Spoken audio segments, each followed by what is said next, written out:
Hey everyone, and welcome to The Year Was, the podcast all about today that gives you just enough information to effectively be that guy at the party, causing all your friends to question, hey, who invited you? Like, seriously, why are you here? I'm your host, Michael Montalvo, and for the next few minutes we will open history's door and find out what makes today truly unique. On this episode, we examine the events that occurred October 30th. Today's episode is going to be a little bit light, just because we've had a couple of things happen around here that have just been a little bit limiting on the amount of time that I've been able to put into this week's episode. Today has had a few things happen in history, and I'm here to discuss one of them.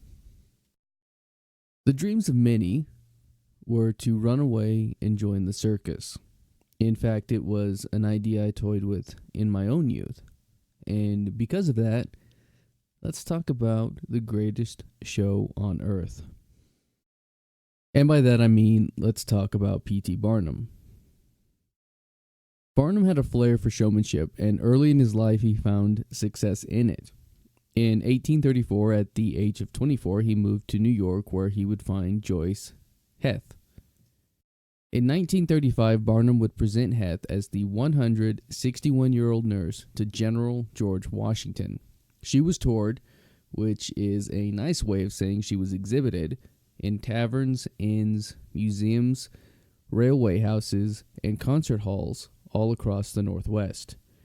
And when ticket sales began to slow, Barnum himself wrote a letter to the press claiming that Heth was nothing more than a fake, nothing more than a machine made up of leather and bones. It actually wasn't until her death that the doctors determined her age to only be 80, to which Barnum once again claimed was fake. Following this, and looking for a legitimate business opportunity, Barnum acquired John Scudder's American Museum, which was a 5-story building filled with stuffed animals. Not the toy ones, the big ones. But he wasn't content with this form of entertainment, and P.T. Barnum quickly began the transformation to turn the museum into a carnival of freaks. In addition to the sideshow oddities, they also had dramatic theatrical productions, beauty contests, and other sensations such as elaborate musical numbers performed by Zendaya and Zac Efron, if The Greatest Showman is to be believed. He traveled the world looking for curiosities of all kinds, living or dead or genuine or fake.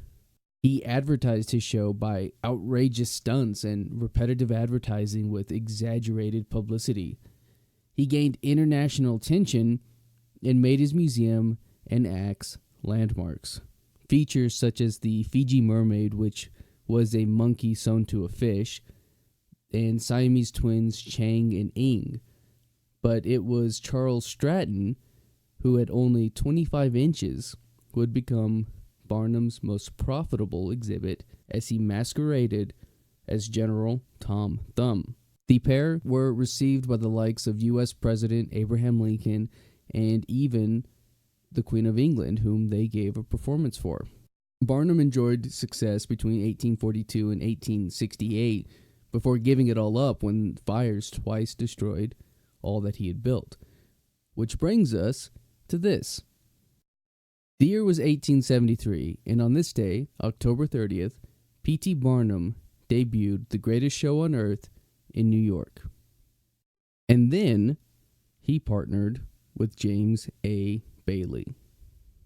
James Bailey was, unlike Barnum, as a boy, traveled with the circus.